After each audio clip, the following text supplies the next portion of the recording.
Graça e paz. Meus queridos, conhecem aquela foto que está ali? Quem é aquele homem? William Randolph. Deixa eu colocar aqui a história dele. William Randolph Hearst, o falecido editor e jornalista. Ele investiu uma fortuna em colecionar grandes obras de arte.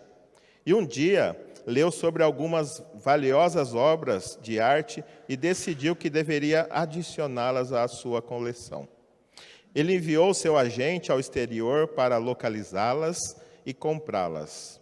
Meses se passaram antes que o agente voltasse e relatasse a Hearst que os itens haviam finalmente sido achados. Eles estavam guardados em seu próprio armazém. Hearst os havia comprado há anos atrás. Essa história, eu creio que muitas vezes acontece conosco.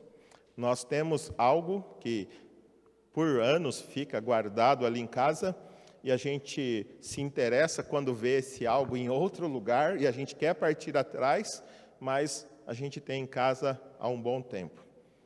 Há um bom tempo. E isso tem tudo a ver com a nossa vida espiritual. O que acontece? Muitos cristãos, hoje em dia, estão numa busca desesperada por recursos espirituais. Eles acreditam que eles precisam de algo mais para serem felizes. Eles, vivendo a vida cristã normal, de leitura da palavra, de oração, de vir à igreja, de servir, utilizar os seus dons, eles acabam acreditando que todas essas coisas são poucas para os objetivos que eles têm. Eles querem dar saltos mais altos, eles querem voar nas alturas, mas eles acreditam que o que Cristo fez por eles é pouco. Eles precisam de algo mais. Eles acreditam que é necessário serem equipados por muitas outras coisas, a fim de que possam ter uma vida espiritual satisfeitas, a fim de que eles possam ser plenamente felizes. O que acaba acontecendo com isso? Aqueles que estão sobre essa influência, que acreditam nessa falsa afirmação de que é necessário que aconteça uma segunda bênção, é necessário que algo extraordinário aconteça em nossas vidas, a fim de que a gente possa dar saltos maiores. O que acaba acontecendo? Eles acreditam que Cristo é pouco, o Espírito Santo é pouco, eles precisam de uma experiência maior, eles precisam de um êxtase, eles precisam de visões místicas, de sinais, maravilhas, milagres, segunda bênção, línguas, níveis espirituais mais elevados e profundos, ou seja, eles acreditam que só a vida cristã normal é pouco para que eles se tornem satisfeitos. Na verdade, o que acontece? Nós nunca experimentamos a totalidade da vida cristã. E pelo fato de nós nunca termos experimentado a totalidade daquilo que Cristo tem para nós, nós acreditamos que está faltando algo. Está faltando algo. Você lembra uma história que já foi contada há muito tempo, de uma pessoa que tinha o sonho de fazer um cruzeiro. Então ele juntou os seus tostões e, de repente, dava para comprar a passagem, o ingresso para o cruzeiro. Então ele foi, comprou, ele entrou no cruzeiro, mas ele levou um saquinho, uma sacolinha que tinha paçoquinha e pão.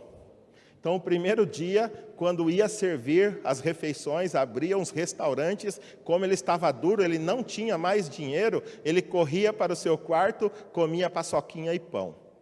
Um dia, 2 dias, 3 dias, 4, no quinto ele não aguentava mais aquela paçoquinha e aquele pão que já estava duro.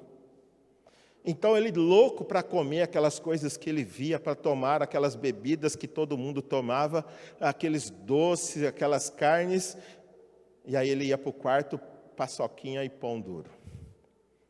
De repente, passando um garçom com uma bandeja muito bem servida, ele chamou o garçom e falou: eu estou louco para experimentar algo diferente.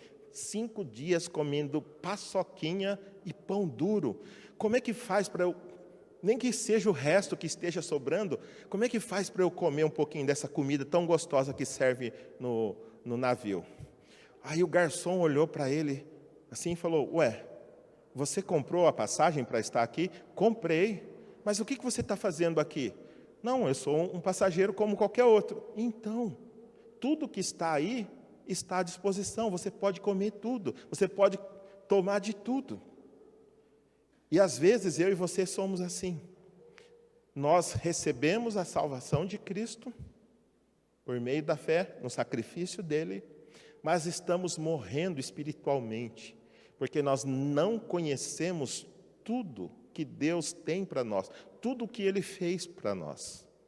Na verdade, nós estamos perdendo tempo correndo atrás de coisas que, na verdade, aumentam a nossa sede, ao invés de saciá-la. Enquanto Deus tem um banquete extraordinário para nós. E pelo fato de nós não sabermos desse banquete extraordinário, nós estamos passando fome. Assim como o nosso amigo, o Randolph, estava atrás de obras que já pertenciam a ele tinha, mas nem sabia. Nós também temos um tesouro à nossa disposição, que Cristo conquistou e entregou a nós.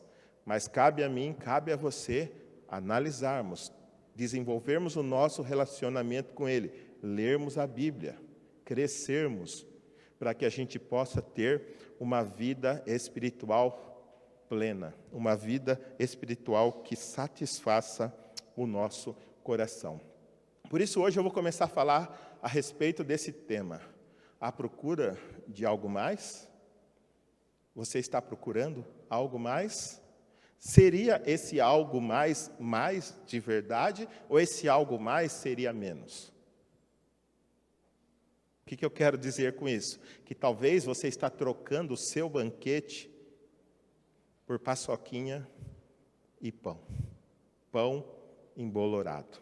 Por quê? Porque você está desprezando aquilo que Cristo fez e te entregou pela graça, correndo atrás de recursos que o seu coração caído deseja. Aí que está a dificuldade do cristianismo que vivemos hoje. Portanto, eu quero ler 2 textos com os amados, antes da gente ir para o texto base. Veja que texto maravilhoso. Pedro, quando ele escreveu a sua 2ª carta, a igreja estava sendo bombardeada por heresias.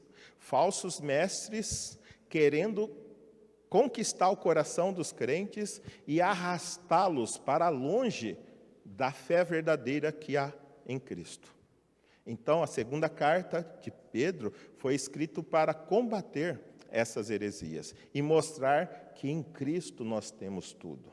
Veja o que ele diz ali.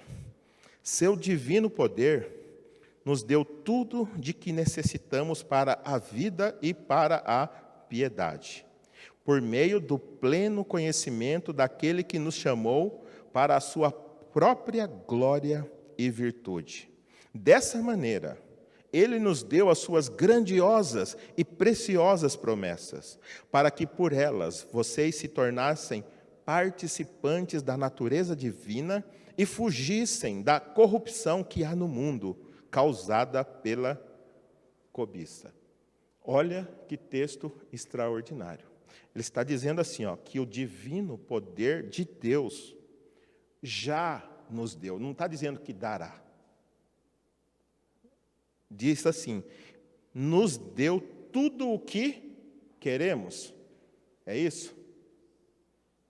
Não é tudo o que queremos. Muito da nossa infelicidade é porque nós queremos coisas que nem necessitamos e que nem está dentro da vontade de Deus para nós.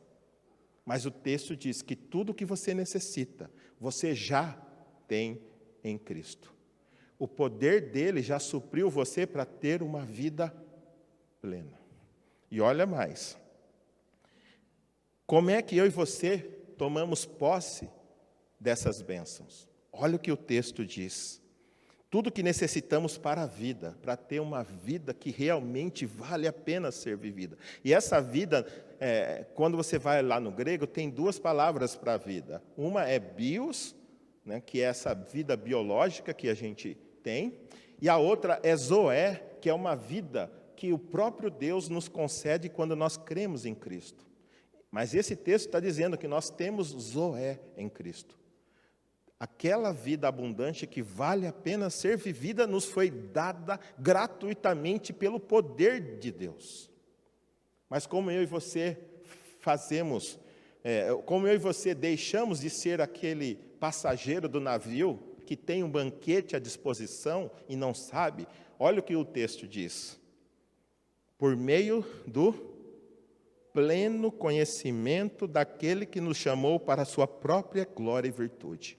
Interessante que Pedro, combatendo algumas falsas heresias, alguns mestres ou falsos mestres acreditavam que tinham um conhecimento espiritual secreto que levaria os cristãos a voar, dar voos mais altos.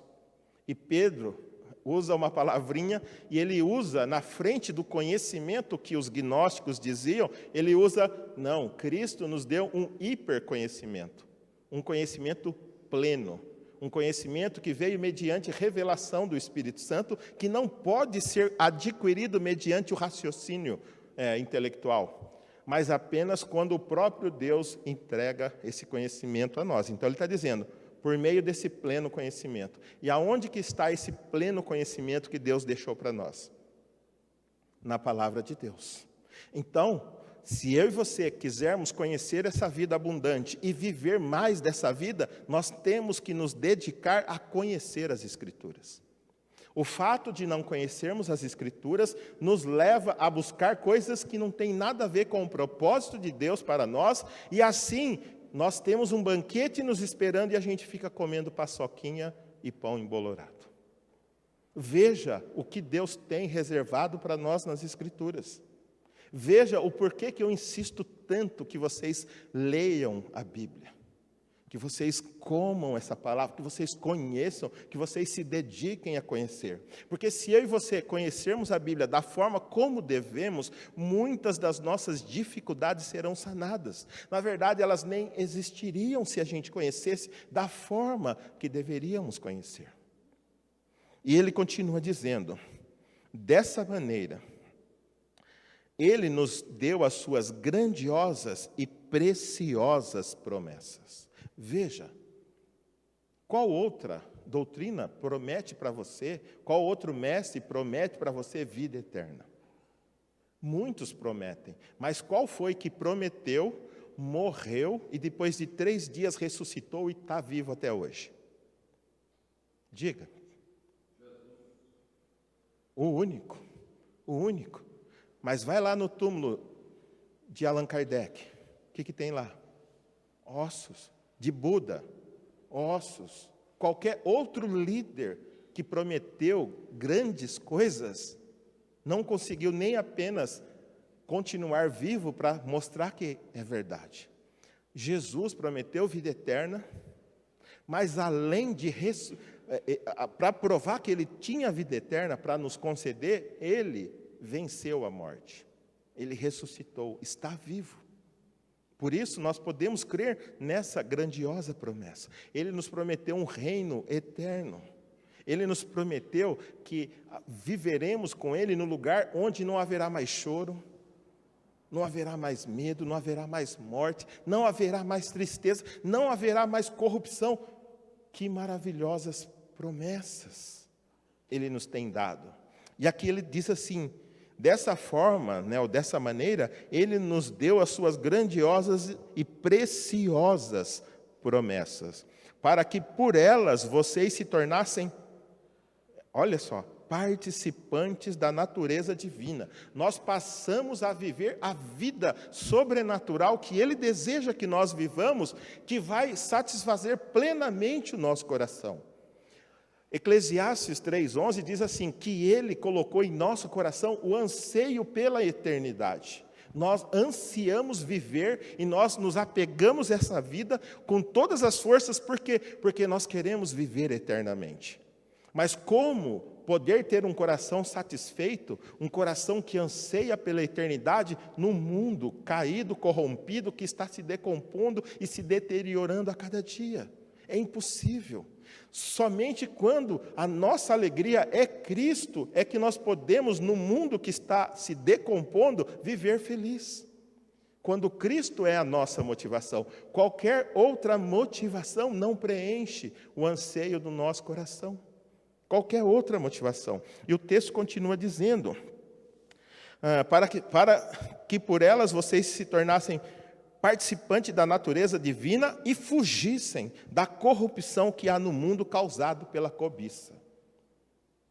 Se você vê, toda luta, toda disputa, tudo o que há de ruim nesse mundo é provocado pela cobiça. Um quer mais do que o outro, e por aí vai. Uma nação quer conquistar a outra, uma família quer ter o que é da outra, um marido quer ter o que é da esposa, a esposa quer ter o que é o marido, e por aí vai. E aí vai. Então, Deus já nos deu tudo. Nós não precisamos de nada além ou fora de Cristo para estarmos plenos, satisfeitos. E se eu e você dizemos que somos cristãos e não estamos satisfeitos, alguma coisa está errada no nosso relacionamento com Ele. Pode ter certeza. E não é a pessoa do seu lado, não, é com você mesmo. Porque nós gostamos de transferir. Eu sou infeliz porque o meu amigo Fernando não fez churrasco para mim hoje. Então eu estou infeliz. Eu estou infeliz. Então eu transfiro a minha responsabilidade de buscar a Cristo para me tornar pleno para as coisas e para as pessoas que estão ao meu redor. Então, as coisas e as pessoas são a causa da minha infelicidade, quando, na verdade, eu sou responsável porque eu não estou buscando a fonte da plena alegria, que é Cristo. Eu não estou buscando Ele da maneira correta. Olha que texto também extraordinário Paulo escreveu aos Efésios. Diz assim: bendito o Deus e Pai de nosso Senhor Jesus Cristo, que nos abençoou com algumas coisas que nós queremos. É isso que o texto diz? O que o texto diz? Que nos tem abençoado com toda sorte de bênção espirituais ou espiritual nas religiões celestiais em Cristo. O que esse texto está dizendo? Não importa o que você precisa para ter uma vida espiritual saudável, em Cristo você já tem.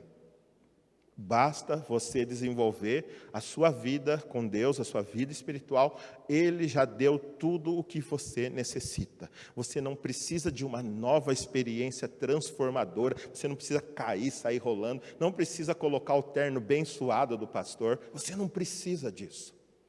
Você só precisa de Cristo, nada mais. Você e Cristo pode viver plenamente feliz.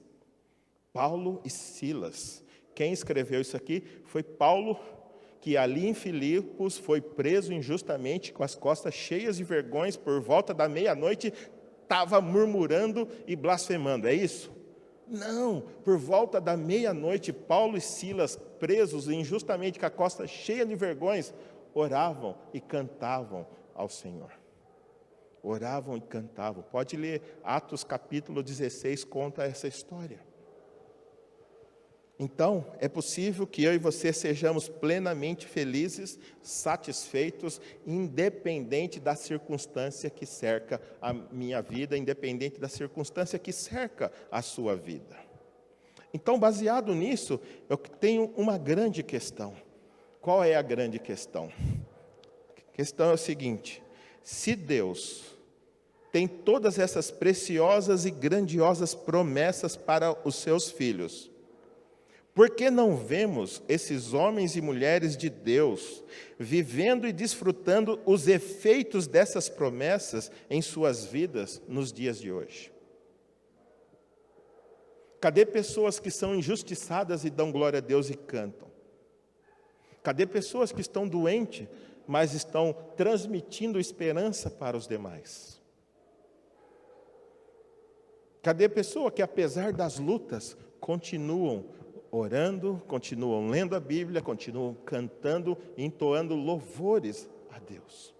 O que a gente mais vê hoje são pessoas descontentes, pessoas se queixando da sorte, pessoas reclamando da sua família, reclamando da sua sorte, mulheres que reclamam dos seus maridos, maridos que reclamam das suas esposas, pais que reclamam dos seus filhos, filhos que reclamam dos seus pais, empregados que reclamam dos seus senhores, dos seus patrões, patrões que reclamam dos seus empregados. É o que a gente tem visto.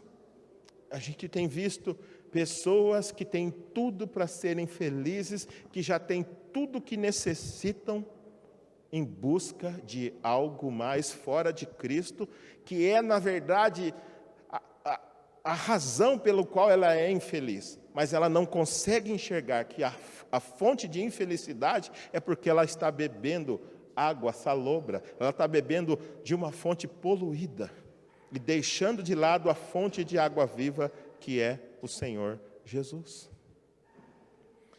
A grande questão: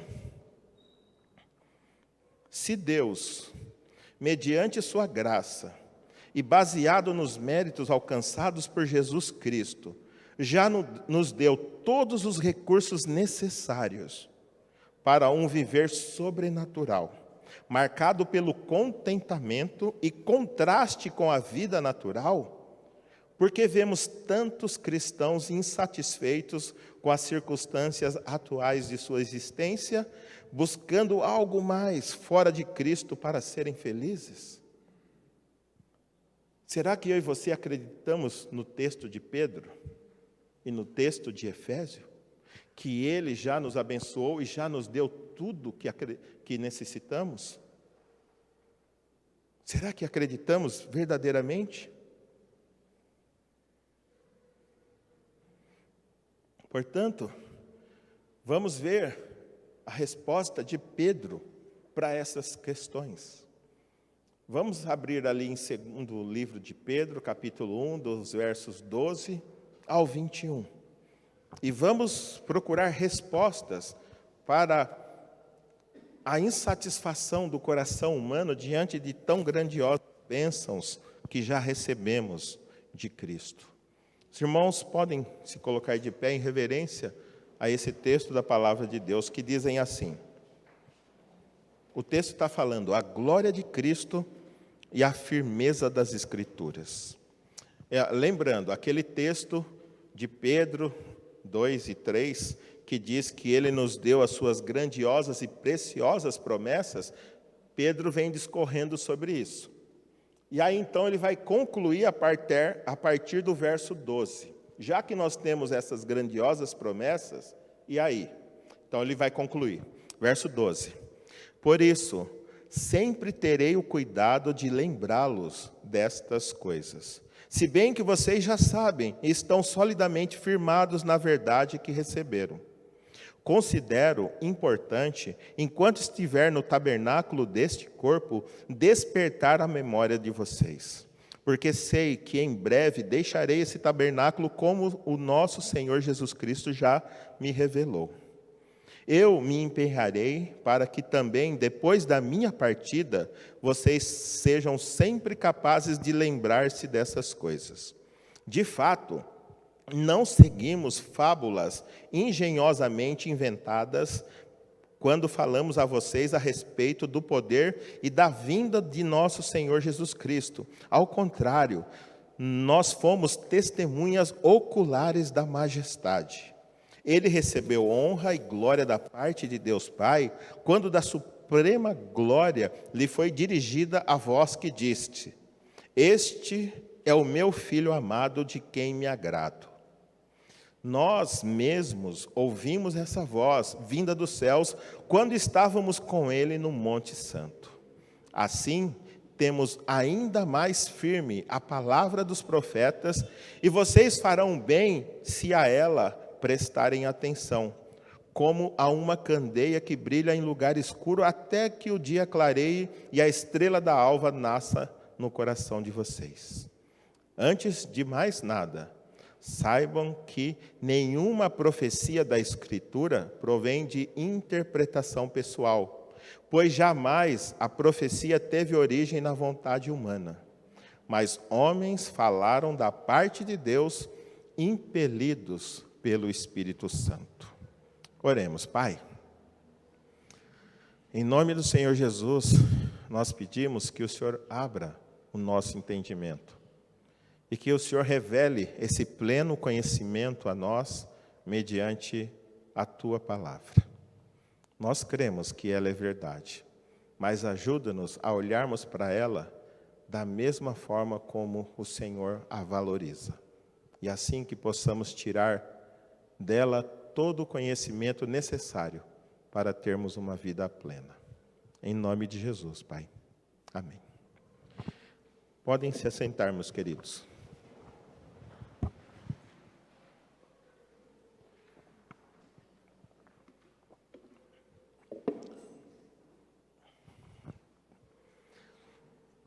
A grande questão: se Deus já nos deu tudo, por que muitos de nós vivem insatisfeitos à busca de algo mais? Quando a gente olha para esse texto, eu creio que a gente pode encontrar algumas razões. Primeira, provavelmente, suas mentes estão distraídas em relação a essas grandiosas e preciosas promessas da parte de Deus. Pessoas que estão seguindo a Cristo e andam insatisfeitas, estão com a mente distraída em relação àquilo que Deus já tem dado a elas. Veja ali o verso 12, Pedro começa dizendo assim: por isso sempre terei o cuidado de lembrá-los dessas coisas. Por que a igreja é importante? Por que ouvir pregações é importante? Porque sempre nós somos lembrados daquilo que Deus fez por nós. Um pastor que usa o púlpito para falar de outras coisas, ele está desperdiçando o tempo dele e da igreja. Porque o púlpito é para se expor à palavra de Deus. Política é importante, sim, mas o púlpito não é lugar para ficar falando de política, de futebol e de outras coisas. O púlpito é para lembrar o povo a respeito de coisas importantes. E Pedro está dizendo: sempre terei o cuidado, o zelo, eu sempre darei importância de lembrar vocês a respeito dessas coisas. Mas olha o que ele diz: se bem que vocês já as sabem, estão solidamente firmados na verdade que receberam. Aquele povo para quem Pedro escreveu, se você vai lá na primeira carta de Pedro, você vai ver que é um povo que está espalhado por causa da perseguição. E Pedro, ele tem uma grande tarefa: trazer esperança para um povo que tem que continuar crendo em Cristo quando eles estão sendo perseguidos, perdendo seus bens, tendo que sair das suas casas, tendo que se virar para não morrerem por causa da perseguição que estava surgindo sobre o cristianismo. E Pedro tem que trazer a esperança para que esse povo continue crendo em Cristo, mesmo sendo perseguido por causa de Cristo. E o texto diz: ele tem todo o poder. Por que eu estou sendo perseguido quando ele pode impedir a perseguição? A grande questão é que você pode ser feliz mesmo sendo perseguido. Se o seu relacionamento com Cristo estiver correto, não importa o que está acontecendo fora de você, o seu interior estará em paz. Você pode desfrutar de paz, mesmo que o mundo esteja se acabando ao redor de você. Paz não é ausência de conflito, mas é a confiança de um coração que sabe que está seguro nas mãos de Cristo. Porque assim como Cristo ressuscitou, caso você morra por causa da perseguição, Ele lhe dará a vida eterna. Vale a pena seguir esse Jesus maravilhoso. E o texto continua dizendo, o verso 13: considero importante, enquanto estiver no tabernáculo deste corpo, despertar a memória de vocês. Parece que alguns estavam dormindo, assim como hoje tem pessoas dormindo em relação às promessas que Deus tem para nós. Por isso que nós precisamos ser despertados. Acorda. Você está comendo pão com paçoquinha, Deus tem um banquete para você, acorda. Acorda, presta atenção, os dias são maus, se apegue a Cristo.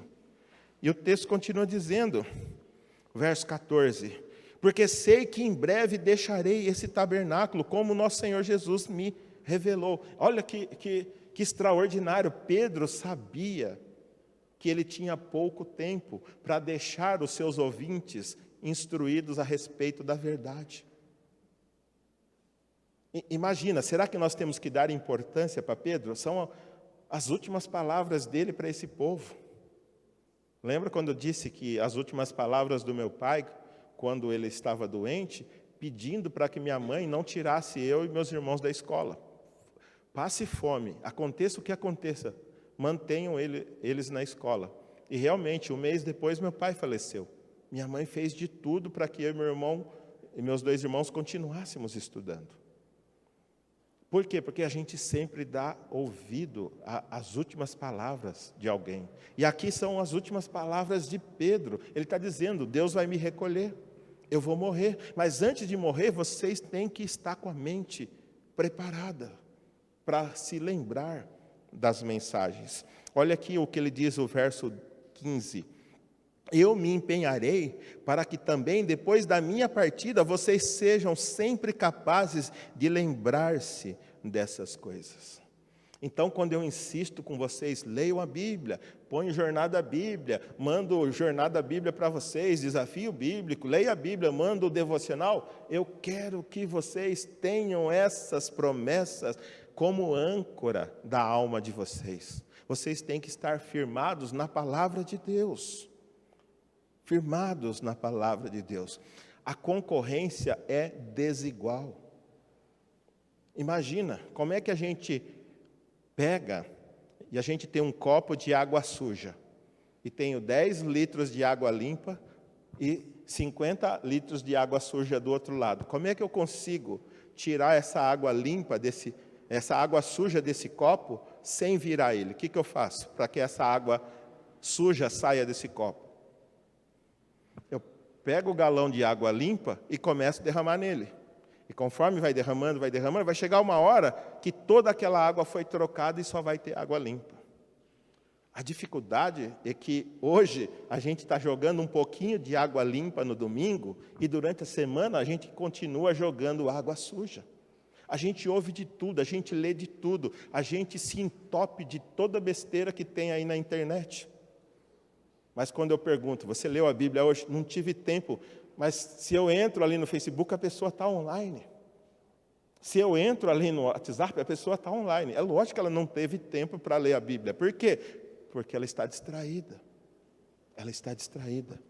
E é meu papel ser chato, no sentido que eu tenho que despertar a mente de vocês para que vocês vão atrás das grandiosas e preciosas promessas que Deus tem aqui na palavra dele. A palavra distração significa tantas coisas, mas uma delas é falta de concentração. A outra é desleixo ou diversão, que é o grande problema dos nossos dias. Nós queremos nos divertir. Nós achamos que a nossa vida é tão difícil, tão pesada, tão dura, que merecemos uma distraçãozinha. O problema é que já não é mais uma distraçãozinha. Essa distraçãozinha que começou com 2, 3 minutos, se tornaram horas, se tornaram dias, noites maratonando séries na Netflix. Mas ler um capítulo da Bíblia, que difícil, é muito difícil. Não dá, pastor, eu não tenho tempo, minha vida é muito corrida. Se o senhor vê a minha agenda, é muito difícil. Aí eu pergunto, o que você faz da meia-noite às 6? Eu durmo. Mas a grande questão é assim, olha as distrações que nós temos. O celular, como o celular é uma bênção. mas é uma bênção enquanto bênção for. A partir do momento que começa a atrapalhar a nossa vida com Deus, deixou de ser bênção. Mas o celular é uma bênção.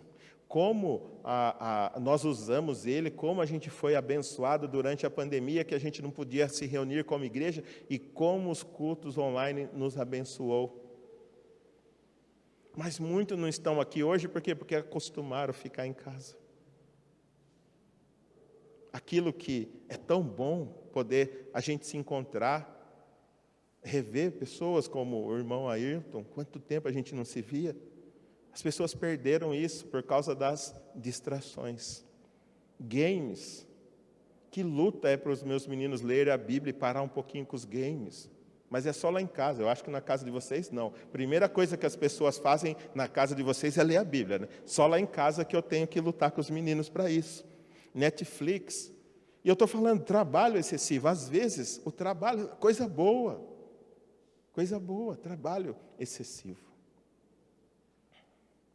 Agenda cheia de atividades boas, mas que nos impedem de desfrutar o melhor de Deus para nós. Eu não estou dizendo de coisas ruins. Não estou dizendo que vocês fumam maconha, que vocês... Não estou falando isso. Estou dizendo que vocês, às vezes, se deixam levar por coisas boas. E aí que está a sacada. Coisas boas que a gente vai se deixando levar, quando vamos ver, essas coisas boas se tornaram más. Por quê? Porque elas são boas enquanto nós as dominamos. Mas quando elas passam a nos dominar, já deixou de ser boa. Já deixou de ser boa. Então, uma provável causa de crentes insatisfeitos em nossos dias é porque as distrações distraem, mas não satisfazem. Elas não alimentam. Se você assiste um vídeo, você quer assistir 2, se assiste 2, quer 10, se assiste 10, quer 30, se assiste 30, quer 100, e sempre quer mais, nunca satisfaz. Nunca satisfaz. Entenderam? Coisas que aparentemente começam como boas e dando prazer, nos escravizam. E acabam roubando o mais importante da nossa vida. Segunda causa provável da insatisfação de crentes que já têm tudo. Possivelmente, encaram as fábulas engenhosamente inventadas como se fossem verdades. E as verdades relatadas por testemunhas oculares de Jesus como sendo fábulas. A gente olha para a Bíblia, não. Mas o cara ali na esquina está falando que se você for lá 7 vezes, e se você não faltar nenhum dia, você pode pegar o lencinho, ir lá no banco, passar no caixa eletrônica e vai ter R$1 milhão. Aí você vai lá e faz. Mas o pastor fala, leia a Bíblia para você se ver livre de enganadores. Difícil. Mas aí 7 dias numa corrente, para você ficar rico, isso você faz. E a gente não sabe porque somos infelizes, porque a gente acredita em fábulas. Quantas pessoas você conhece que foi na igreja e ficou rica? Me diz, alguém conhece alguém?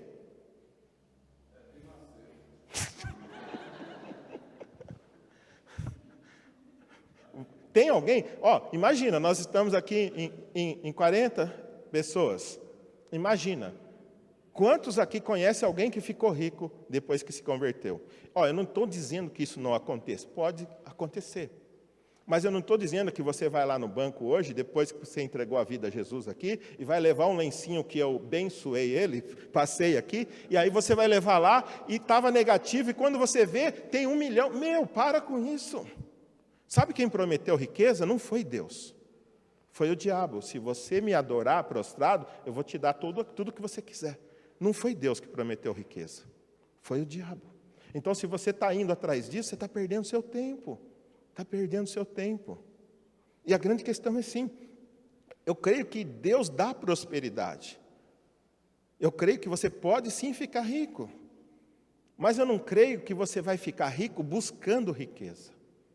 Eu creio que você pode ficar rico buscando Deus. E pode ser, Deus não quer que todo mundo seja rico. Pode ver, quando a gente vai lá para Coríntios, Paulo está falando assim, quantos de vocês eram de nobres nascimento? Quantos de vocês eram poderosos? Quase ninguém. Mas a grande questão é sim, nós estamos distraídos com coisas que vão ficar aqui. E estamos negligenciando a nossa alma, que vai partir para a eternidade. Nós estamos negligenciando a nossa alma. Quais são algumas das fábulas que estão sendo ditas por aí como sendo verdade e desprezando aquilo que está escrito na Bíblia? Infelizmente, hoje tem uma tal de teologia do coaching. O que esses caras têm feito? Pessoas têm ido atrás, paga R$1.000 para assistir a palestra e voltam nas nuvens. É igual quando a gente vai no acampamento, né? A gente vai para o acampamento, a gente chega na segunda-feira, a gente quer fazer tudo. Na terça já diminuiu, na quarta, na sexta nem lembra mais que foi no acampamento. Nem lembra mais. Então quem vai nesse paga R$2, R$3.000 para ouvir esses grandes coachings, fica rico, sim, ele fica. Mas não conheço ninguém que foi e ficou. E eles dizem assim, prometem destravar em você algo que impede você desfrutar o melhor de você. O melhor de nós é lixo. O melhor de nós é lixo. A gente tem que desfrutar o melhor de Cristo. Se eu e você desfrutarmos de Cristo, nós seremos felizes. Mas se despertar o melhor de nós, meu Deus. Isaías 64 diz assim que, ou melhor, 64:6 diz assim, que as nossas obras de justiça não passam de trapo de imundície. O nosso melhor, colocado diante de Deus, não passa de trapo de imundície. Uma vez eu falei o que era trapo de imundície, uma pessoa ficou escandalizada. Na verdade, ele era pai de uns irmãos ali, ele nunca gostava de ir na igreja, e no dia que ele foi, eu expliquei o que era trapo de imundície. Então, ele falou que não ia mais, porque eu falava coisas que não convinham. Então, trapo de imundície, a Bíblia que diz, não sou eu. Deus fala ali, em Isaías 64. Então, sabe quando uma mulher está nos seus dias? Então, a mulher está nos seus dias. Quando ela tirava, naquela época, um pano que não tinha sempre livre, né? Aquele pano, que não servia para mais nada, era um trapo de imundície. E Deus está falando assim, o melhor que você fizer, se você colocar diante de mim, querendo que eu te salve por causa do seu melhor, eu vou olhar para aquilo como sendo um trapo de imundície. Por isso que está dizendo, Ele nos dá graciosamente, nós não precisamos fazer nada, Ele já nos deu. E Ele nos deu por graça. Ele sabe que nós somos incapazes. E por isso Ele nos dá. Porque se dependesse de nós buscarmos ou fizermos qualquer coisa, nós estamos perdidos. Outra questão é filosofias. Filosofia significa amante do conhecimento, mas infelizmente esse amante do conhecimento é amante do conhecimento humano. Não é desse pleno conhecimento que Pedro diz que se a gente tomar posse dele, nós vamos desfrutar das bênçãos espirituais. O pleno conhecimento de Deus só pode vir mediante revelação, como a gente vai ver daqui a pouco. Mas o amante do conhecimento, infelizmente esse conhecimento humano, Paulo diz que o homem, mediante o seu conhecimento, não pôde conhecer a Deus, mas aprove a Deus, mediante a loucura da pregação, salvar aqueles que creem. Quando um homem natural olha para a Bíblia e fala, isso é loucura, é loucura. Mas quando Deus revela e mostra para ele que aquilo é verdade, ele se rende ao Evangelho e crê que é disso mesmo que ele precisa. Autoajuda. Autoajuda, eu estaria enrolado. Imagina eu dentro do poço, pegando nos meus cabelos para me tirar do poço. Isso é autoajuda. A pessoa está no fundo do poço, mas ela vai encontrar nela mesmo aquilo que vai destravar a forma dela sair do poço. Se ela fosse capaz, ela não estaria no fundo do poço. Então eu não preciso de autoajuda, eu preciso de ajuda do alto. Eu preciso que Deus me ajude, que Cristo seja a minha fonte, o meu refúgio. Eu sou incapaz. Misticismo, sabe aquela coisa meia nebulosa? Deus me falou. Antigamente, como é que os pastores conduziam as suas igrejas? Ele olhava para a Bíblia e diziam assim: o Senhor disse, porque está escrito.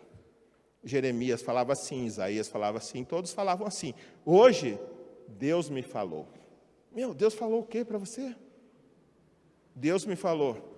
A gente sabe que a revelação encerrou com João ali em Apocalipse. Tudo que eu tenho para ensinar para vocês é só o que está escrito. Mas como é que eu tenho autoridade que vocês não vão poder questionar? Deus me falou. Mesmo quando eu estou dizendo algo que é contra as Escrituras. E isso é terrível para a saúde espiritual da igreja. Ela vai seguir um charlatão que quer dominar sobre o rebanho. E eu disse esses dias atrás, a minha autoridade espiritual sobre vocês vai até o ponto que eu estiver submisso às Escrituras. A partir do momento que eu estou ensinando o que eu quero, o que eu desejo, eu já perdi a autoridade, vocês não precisam me seguir.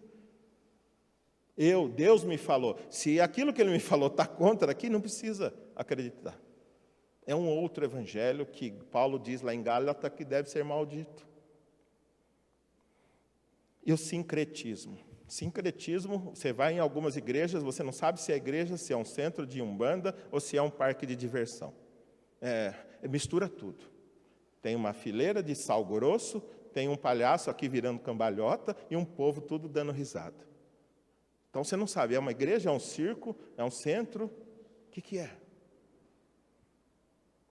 Então mistura tudo porque eu tenho que agradar vocês. Não, eu não tenho que agradar vocês. Eu tenho que incomodar vocês para que vocês leiam a Bíblia. Esse era o papel de Pedro. Lembrar, despertar a mente daqueles que estavam distraídos. E esse é o meu papel. E por fim, quando a gente vai aqui para o texto, mas eu esqueci de falar o texto rapidamente. O verso 16, ele está dizendo assim, de fato, não seguimos fábula. Pedro está falando, isso que eu estou pregando para vocês não é fábula. Não é fábula. Inventada, engenhosamente, e é engenhoso. Quando você ouve esse povo falando, esses filósofos, esses coachings falando, é muito bem inventada, muito bem engendrada as coisas que eles falam. Se você não conhecer a palavra de Deus, você vai falar, por que eu não fiquei sabendo disso antes?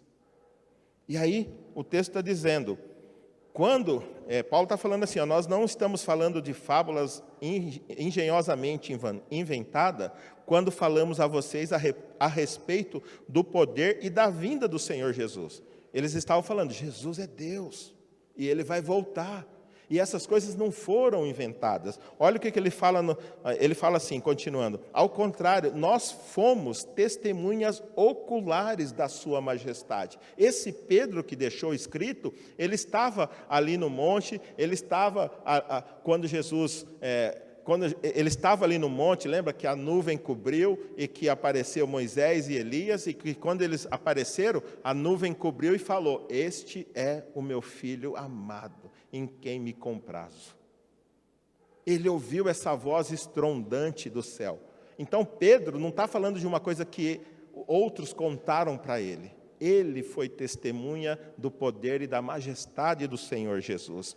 E o verso 17, ele recebeu honra e glória da parte do Pai, quando da suprema glória lhe foi dirigido a voz que disse, este é o meu filho amado, de quem me agrado. Nós mesmos ouvimos essa voz, vinda dos céus, quando estávamos com ele no santo monte. Os discípulos estavam com ele quando essa voz foi pronunciada. Então, ele não está falando de fábula, ele não está falando de invenções, ele não está falando de mitos. Ele está falando de algo que ele presenciou. E aí, por fim, propositalmente, as distrações e fábulas os impedem de prestarem atenção àquilo que lhes foi revelado pelo Espírito Santo, pois preferem aquilo que tem origem no coração humano. Gente, quando você vai lá para Timóteo, ele diz assim, que nos últimos dias aparecerão doutrinas de demônios e pessoas darão ouvido a elas. E o que muito tem aparecido, coisas que não tem nada a ver com a palavra de Deus que está sendo ensinada e as pessoas bebem. Ah, que gostoso, que gostoso. Por quê? Porque a palavra de Deus, ela incomoda, ela nos tira da zona de conforto. É muito mais escutar fábulas, muito mais gostoso. É muito mais gostoso escutar coisas que fazem cosquinha nos nossos ouvidos, do que um pastor falando que a gente precisa ler a Bíblia, que a gente precisa se arrepender, precisa tomar compromisso com Cristo. Olha lá o que dizem os versos 18 a 21. Ele fala assim, ó. Assim, ele terminou falando da voz que veio do céu, né? E ele fala assim, ó, assim temos ainda mais firme a palavra dos profetas. Já que Jesus foi honrado na presença dele como sendo o Messias prometido, agora eles tinham que crer ainda mais naquilo que os profetas pregavam. Eles tinham que crer ainda mais. Por quê? E vocês farão bem se prestarem atenção. Então, se vocês prestarem atenção nas coisas que estão na Bíblia, farão bem. E ele continua. Essa palavra, você deve olhar para ela como se fosse uma candeia que brilha no lugar escuro. Quando está um lugar escuro, se aqui a gente apagar a luz e acender uma candeia, para onde todo mundo vai olhar? Para a candeia. E ele está falando, é isso. Nós vivemos num mundo de trevas. Falta conhecimento de Deus no mundo, por isso nós temos que olhar para a Bíblia. A Bíblia nos conduz a Deus. E ele continua dizendo, até que o dia clareie e a estrela da alva nasça no coração de vocês. O próprio Deus vai nascer em nossos corações se a gente der atenção àquilo que está escrito. Mas olha como ele conclui.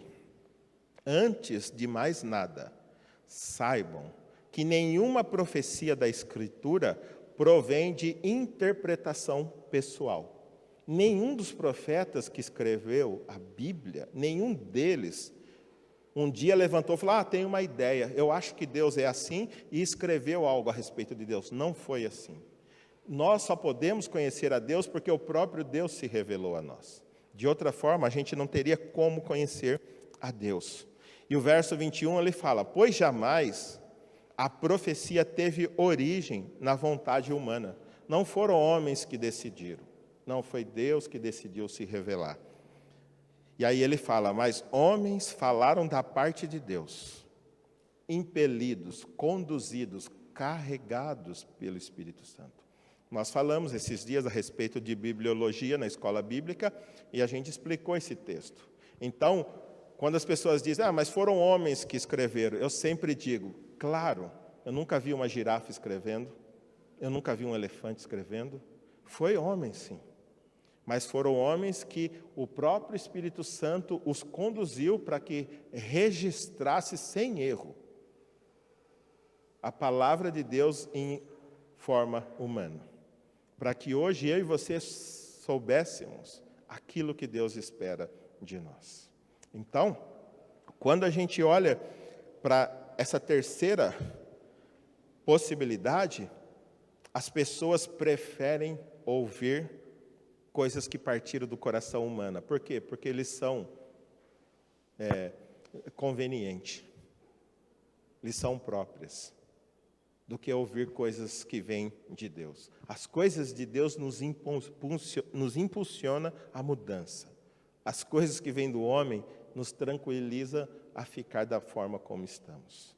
Olha o que diz ali também Timóteo, capítulo 4, 2 Timóteo, diz assim, pois virá o tempo em que não suportarão a sã doutrina. Ao contrário, sentindo coceira nos ouvidos, juntarão mestres para si mesmo, segundo os seus próprios desejos.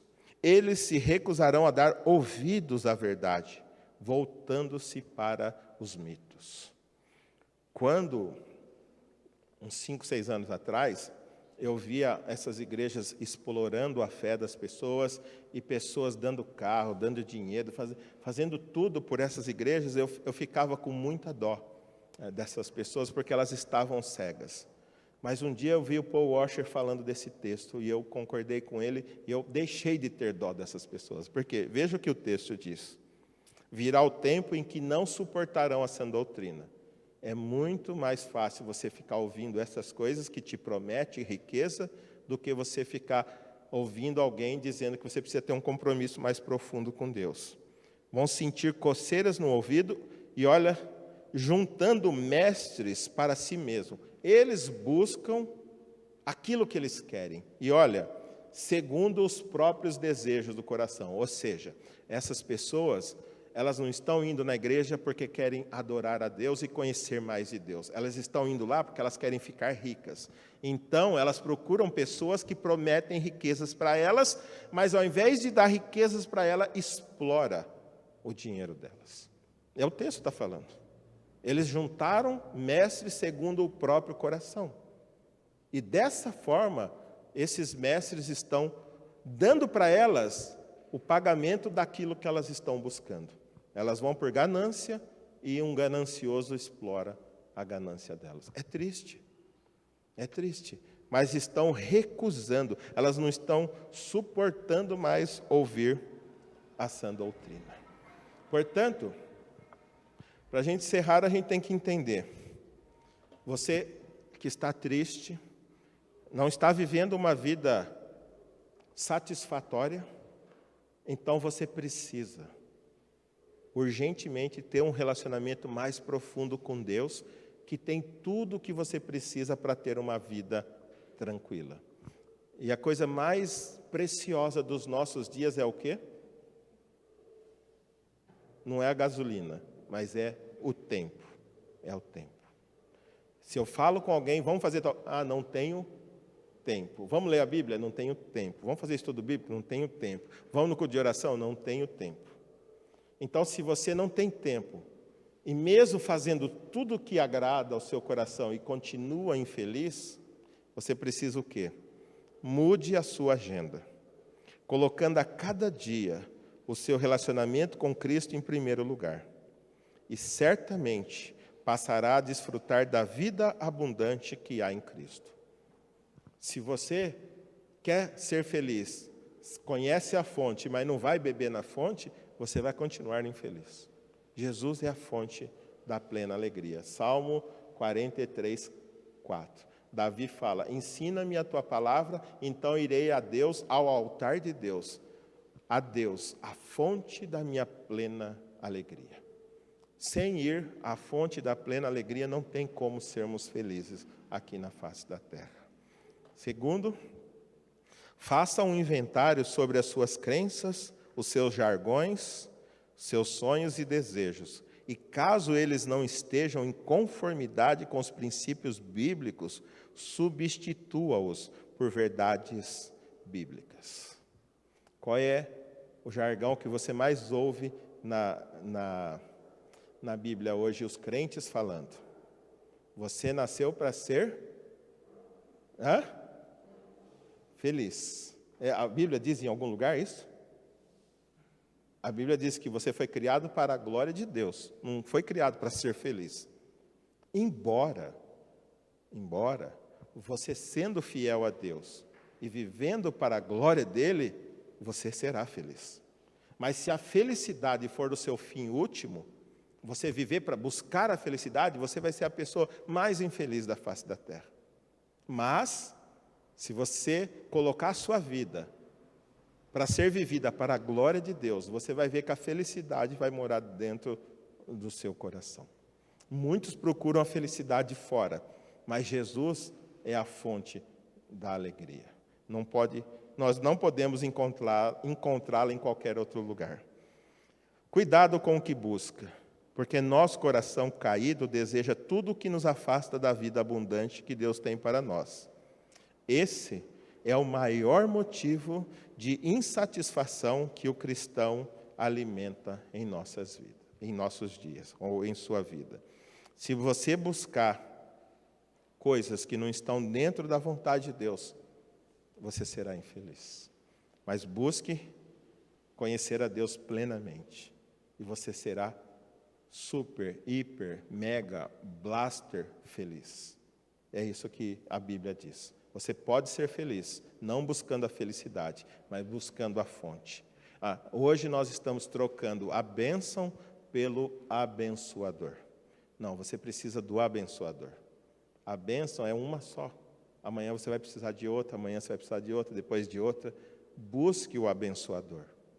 Ele tem toda sorte de bênção espiritual para você, e Ele já nos deu, pelo seu divino poder, as suas grandiosas e preciosas promessas, para que por meio delas a gente tenha uma vida baseada na piedade e fuja da corrupção que há no mundo.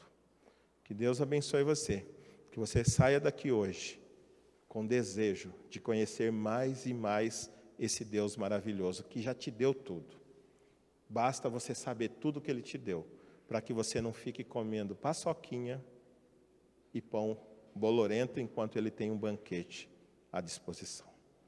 Pai, em nome do Senhor Jesus, nós queremos te agradecer pelo teu amor, pelo teu cuidado, pela tua paciência, pela tua misericórdia que se renova sobre as nossas vidas a cada dia. Mas te agradecemos também pela tua palavra, que nos lembra das suas grandiosas e preciosas promessas para nós.